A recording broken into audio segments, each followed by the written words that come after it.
I've never been much of a storyteller, but recent events in my life have compelled me to share this bizarre experience. My wife, let's call her Lisa, and I have been married for 6 years. Up until a few months ago, I would have described our marriage as stable, if not a bit routine. But everything changed one evening after Lisa came home late from a supposed girls' night out. It started with small things. She became more secretive with her phone, frequently stepping outside to take calls. When I asked her about it, she brushed it off, claiming it was just work stuff. Lisa works as a real estate agent, so I didn't think much of it at first. Then, one night I noticed a message on her phone from a number I didn't recognize.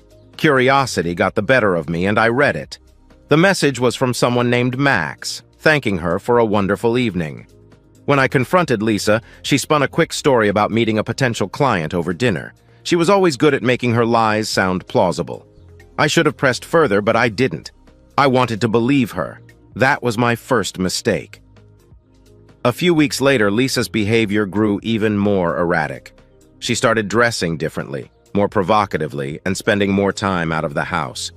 Whenever I asked where she was going, she'd get defensive, saying she needed some space and time with friends. I tried to give her the benefit of the doubt, but the nagging feeling that something was off wouldn't leave me. One night, she came home way past midnight, reeking of alcohol and with her clothes disheveled. I asked her what happened, and she claimed she had too much to drink at a friend's birthday party. I wanted to believe her, but her stories were getting harder to swallow. Things took a turn for the surreal when I noticed she had a new bracelet, an expensive one. When I asked about it, she said it was a gift from a friend, but she couldn't remember which friend. That struck me as odd. Who forgets the name of someone who gives them a pricey piece of jewelry? Determined to get to the bottom of things, I decided to follow her the next time she went out. It felt wrong, like a breach of trust, but I had to know the truth. The following Friday, she told me she was meeting some friends for dinner. I waited until she left, then grabbed my car keys and tailed her. To my surprise, she didn't go to a restaurant. She drove to a sketchy part of town and parked outside a rundown apartment building. I watched as she went inside, my heart pounding. Who was she meeting here? And why? I waited in my car for what felt like hours, watching the entrance of the building. My mind raced with possibilities, each one worse than the last. Finally, after what seemed like an eternity, Lisa emerged, accompanied by a man I had never seen before. He was tall, well-dressed, and exuded an air of confidence that made me uneasy. They exchanged a few words before Lisa got back into her car and drove away. The man lingered outside the building, lighting a cigarette and talking on his phone. I snapped a few photos of him with my phone, hoping to identify him later. As I watched, I felt a mix of anger and betrayal. Who was this guy, and what was he to Lisa? I followed her home, keeping a safe distance. When she finally parked in our driveway and went inside, I stayed in my car for a few moments, trying to calm myself down. Confronting her directly wouldn't get me the answers I needed. I had to be patient and gather more information. The next day, while Lisa was in the shower, I took the opportunity to search her phone. I found more messages from Max, each one more incriminating than the last. They talked about meeting up, going to clubs, and spending nights together.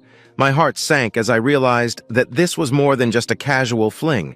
Something much darker was at play.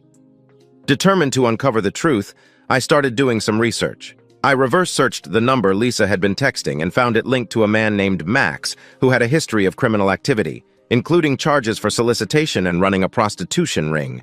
My blood ran cold. Could my wife really be involved with someone like this? I needed more evidence, so I began tracking Lisa's movements more closely. Every time she went out, I followed her, taking notes and pictures. The more I dug, the more I realized how deep this rabbit hole went. My seemingly normal life was unraveling before my eyes, and I had no idea where it would lead. As the days went by, the tension in our house grew palpable. Lisa's late-night outings became more frequent, and my suspicion turned into a gnawing certainty. I knew I had to confront her, but I needed to be smart about it. One wrong move, and she would retreat further into her lies. One evening after another of her suspicious outings, I decided it was time. I sat her down in the living room, my heart pounding in my chest. "Lisa," I began, trying to keep my voice steady, "we need to talk." She looked at me, her eyes wide with feigned innocence. "What about?" I took a deep breath. I know about Max. I know he's more than just a friend or a client. I've seen the messages and I've followed you." Her face turned pale, and for a moment I thought she might come clean. But then she did what she always did best. She lied. "Max is just a friend. You're being paranoid. If you don't trust me, that's your problem, not mine." Anger flared inside me. "A friend? Really? Then why do you keep meeting him in shady places? Why are you always sneaking around? Do you think I'm stupid?" Her eyes flashed with anger. "I don't have to explain myself to you. You're invading my privacy, spying on me like some kind of creep." I couldn't hold back any longer. "You're the one who's been lying and cheating. I know about Mac's criminal record. Do you really expect me to believe you're just friends with a known pimp?" Lisa's face twisted with rage, and for a moment, I thought she might hit me. Instead, she stormed out of the room, slamming the door behind her. I heard her car start and drive off, leaving me alone in the deafening silence. As I sat there, I realized that this confrontation had only made things worse. I needed a new plan, one that would get me concrete evidence of her infidelity and involvement with Max. I couldn't let this go on any longer. My life was spiraling out of control, and I needed to take back control, no matter what it took. With Lisa gone for the night, I had a chance to dig deeper without her noticing. I started by going through her things, looking for anything that might give me more insight into her relationship with Max. I felt a mix of guilt and determination as I rifled through her drawers and checked her closet. In the back of her closet, I found a hidden box. Inside were a few items that seemed out of place: receipts for expensive dinners and hotels, lingerie I had never seen her wear, and a wad of cash. My heart pounded as I realized this was more evidence of her double life. I also found a business card with Max's name on it and a phone number. The card identified him as a consultant, but given what I knew, that title was just a front. I took photos of everything for my records, then put the items back as I found them. The next morning, Lisa returned home looking exhausted and disheveled. She didn't say a word to me, just went straight to the shower. I could feel the distance between us growing wider with every passing day. It was like living with a stranger. Determined to get to the bottom of things, I decided to contact a private investigator. I needed someone with the skills and resources to uncover the truth that I couldn't.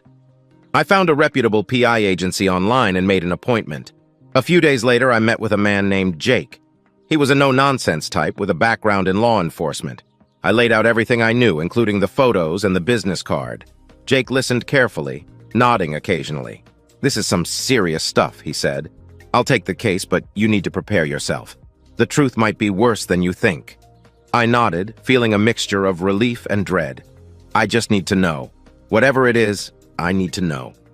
With Jake on the case, I felt a glimmer of hope. Maybe, just maybe, I could get to the bottom of this mess and start piecing my life back together. But I knew the road ahead would be long and painful. The next few days were a blur of anxiety and anticipation. Lisa's behavior remained erratic, but I tried to act normal, not wanting to tip her off that I was onto her. Every time she left the house, I wondered if it would be the last time I'd see her before everything came crashing down. Jake called me a week later with an update. "I've got some information for you," he said. "We need to meet in person. Can you come to my office?" My heart pounded as I agreed and made my way to his office. When I arrived, Jake greeted me with a somber expression. He gestured for me to sit, then laid out a folder on his desk. "I followed Lisa over the past week and managed to get some concrete evidence," he began. "She's been meeting with Max regularly, as you suspected, but it's more complicated than that." He opened the folder, revealing photos of Lisa with Max in various locations: hotels, nightclubs, and even what appeared to be private parties. In some of the photos, Lisa looked far from the woman I knew. She was dressed provocatively, clearly enjoying herself. "Max isn't just a pimp," Jake continued. "He's running an upscale escort service, and Lisa appears to be one of his top earners. These meetings aren't just about a fling their business transactions." The words hit me like a punch to the gut. I stared at the photos, trying to reconcile the woman in them with the wife I thought I knew. It was surreal, like a nightmare I couldn't wake up from. "But why?" I asked, my voice barely more than a whisper. "Why would she do this?" Jake shrugged. "Could be money, excitement, or something else entirely. People get involved in these things for all sorts of reasons. The important thing is, you have your answers. I nodded numbly, feeling a mix of anger, betrayal, and sorrow. What do I do now? That's up to you, Jake said. You can confront her, file for divorce, or even take this to the authorities. But whatever you decide, make sure you have a solid plan. This situation could get dangerous. I thanked Jake and left his office, my mind racing. I needed to confront Lisa, but I also needed to protect myself. This wasn't just infidelity. It was something much darker, and I had to tread carefully. I drove home in a daze, the reality of the situation sinking in with every mile. By the time I reached our driveway, a white-hot fury had replaced the initial shock. How could Lisa betray me like this? Not just with another man, but by involving herself in such a sordid world? I walked into the house, barely acknowledging Lisa, who was lounging on the couch, scrolling through her phone. She looked up and gave me a fleeting smile, which only fueled my anger. How could she act so nonchalant, knowing what she was hiding? "Lisa, we need to talk," I said, my voice trembling with suppressed rage. She looked up, her expression shifting to one of mild concern. "What's wrong?" "I know everything," I said, my voice rising. "I know about Max, I know about the escort service. I hired a private investigator, and I've seen the photos." Her face drained of color, and for a moment she seemed at a loss for words, but then, true to form, she started to lie. "It's not what you think. Max is just a friend. Those photos. Don't lie to me," I shouted, slamming my hand on the table. "I have concrete evidence. I know you've been selling yourself, Lisa. How could you do this to us? To me?" Tears welled up in her eyes, but they only served to infuriate me further. Were they genuine or just another act? "IVDJL. I didn't mean for it to get this far," she stammered. "It started as a way to make extra money. You know we were struggling and—" "Struggling?" I interrupted. "We were doing fine. If you needed money, you could have talked to me. Instead, you chose this. You lied, cheated, and put yourself and us in danger." Her tears flowed freely now, but I couldn't bring myself to feel sympathy. "I got caught up in it," she sobbed. "Max made it seem so easy, so glamorous. But I never meant to hurt you." I took a deep breath, trying to steady myself.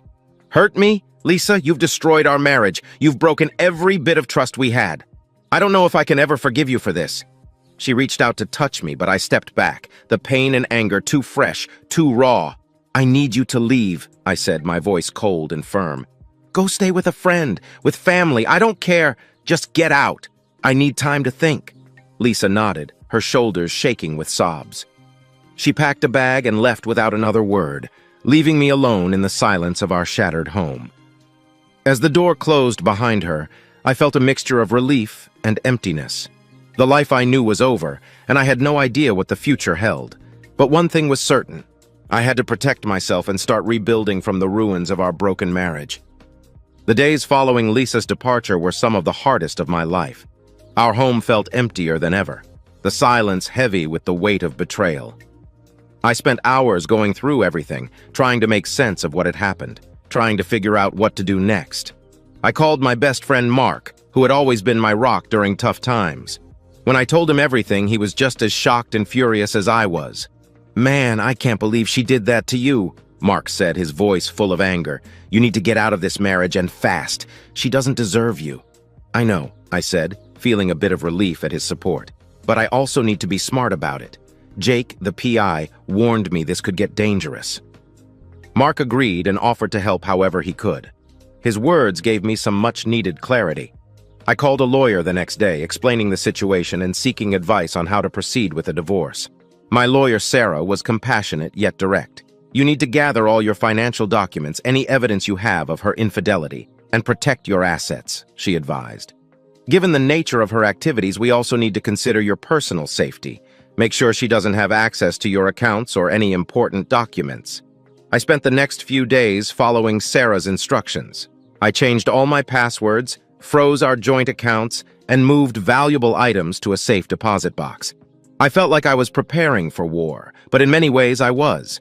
This was a battle for my future, my sanity, and my peace of mind. Throughout all of this, Lisa tried to contact me. She sent countless texts and left voicemails begging for forgiveness, promising that she would change. but I couldn't bring myself to respond. Her words felt hollow, and I couldn't trust anything she said. One evening, Mark came over with a couple of beers, and we sat on the porch, talking about everything and nothing. "You know," he said, taking a swig of his beer, "you'll get through this. It feels like the end of the world now, but you're strong. You'll come out the other side better." I nodded, appreciating his words. "I hope so, man. I really do." As the night wore on, I felt a glimmer of hope. This was a nightmare, but I wasn't alone.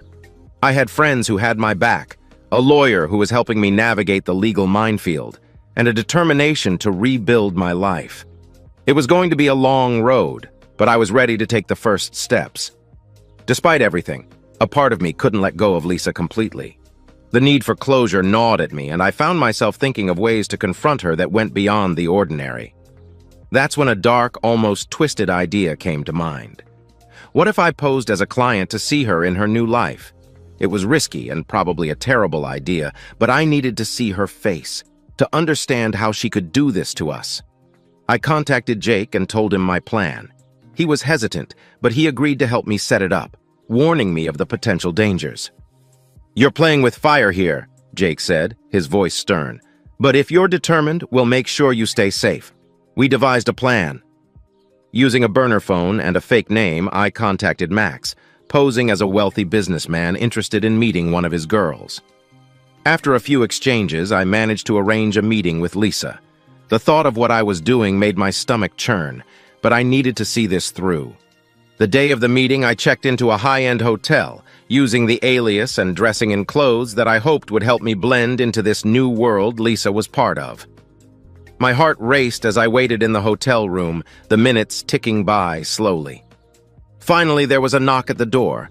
I took a deep breath and opened it. There she was, dressed in a way I'd never seen before, her eyes widening with shock when she saw me. "John?" she whispered, her voice a mix of confusion and fear. "Hello, Lisa," I said, my voice cold. "Didn't expect to see me here, did you?" She stepped back, her face pale. "What are you doing here?" "I needed to see this for myself," I replied, stepping aside to let her in. "I needed to see what you've become." She hesitated, but then walked into the room, closing the door behind her. "I can explain." "No," I interrupted, my anger boiling over. "No more lies, Lisa. I want the truth. Why? How could you do this to us?" Tears welled up in her eyes, but I didn't care. I wanted answers. "It started with the money," she began, her voice shaking. "And then VJ. I don't know." It spiraled out of control. Max made it seem so easy, so tempting. But I never wanted to hurt you, John. I laughed bitterly. "Well, you did. You destroyed everything. Do you have any idea what this has done to me?" "I'm sorry," she whispered, her tears falling freely now. "I wish I could take it all back." I looked at her, feeling a strange mix of anger and pity. "It's too late for that. Our marriage is over. I've already started the divorce process." She nodded, looking defeated. "I understand." I stood up, feeling the weight of the situation pressing down on me. "I hope you find whatever it is you're looking for, Lisa. But it's not with me. Goodbye." She left without another word, and I watched her go, feeling a strange sense of relief. This confrontation had been painful, but necessary. Now, I could begin to truly move on, leaving the past behind and focusing on rebuilding my life. After the intense confrontation with Lisa, I felt an odd sense of calm wash over me. It was as if seeing her in that hotel room had finally severed the emotional ties that had kept me bound to our past. Now, I needed to focus on my future and the steps I needed to take to rebuild my life. The first order of business was finalizing the divorce. Sarah, my lawyer, was efficient and understanding. She helped me navigate the legalities, ensuring that my assets were protected and that the process would be as smooth as possible. I filed the papers and prepared myself for the next chapter of my life. During this time, Mark continued to be a rock for me. He invited me over for dinners, introduced me to some of his friends, and generally made sure I wasn't isolating myself. One evening, over a few beers, he asked, "So, what's next for you, John? Any plans?" I shrugged. Honestly, I haven't thought that far ahead. Maybe a fresh start somewhere new. This place holds too many memories. Mark nodded thoughtfully. "A change of scenery might be good for you." But don't rush into anything. Take your time to figure out what you really want. I took his advice to heart. Over the next few weeks, I threw myself into my work and hobbies, trying to rediscover the parts of myself that had been lost in the chaos of the past few months. I took up running again, something I had neglected for years, and even joined a local book club. Slowly but surely, I started to feel more like myself. One day, while going through some old boxes in the attic, I found a journal I had kept during the early years of our marriage. As I flipped through the pages, I realized how much I had changed. The entries were full of hope and excitement, a stark contrast to the person I had become. It was a bittersweet reminder of what had been lost, but also a motivation to find that spark again. I decided to take a short trip to clear my mind. I booked a cabin in the mountains, far away from the reminders of my old life. The solitude was exactly what I needed. I spent my days hiking, reading, and reflecting on everything that had happened. By the end of the week, I felt more at peace than I had in a long time. When I returned home, I was ready to face whatever came next. I knew the road ahead wouldn't be easy, but I was determined to move forward. The divorce was finalized, and Lisa and I went our separate ways. It was a strange feeling, knowing that the person who had been such a huge part of my life was now just a chapter in my past. As the weeks turned into months, I continued to rebuild. I reconnected with old friends, made new ones, and even started dating again. It was a slow process, but I was healing. For the first time in a long time, I felt hopeful about the future. One evening, as I sat on my porch watching the sunset, I realized how far I had come. The pain and betrayal were still there, but they no longer defined me. I had survived, and I was stronger for it. The journey wasn't over, but I was ready for whatever lay ahead.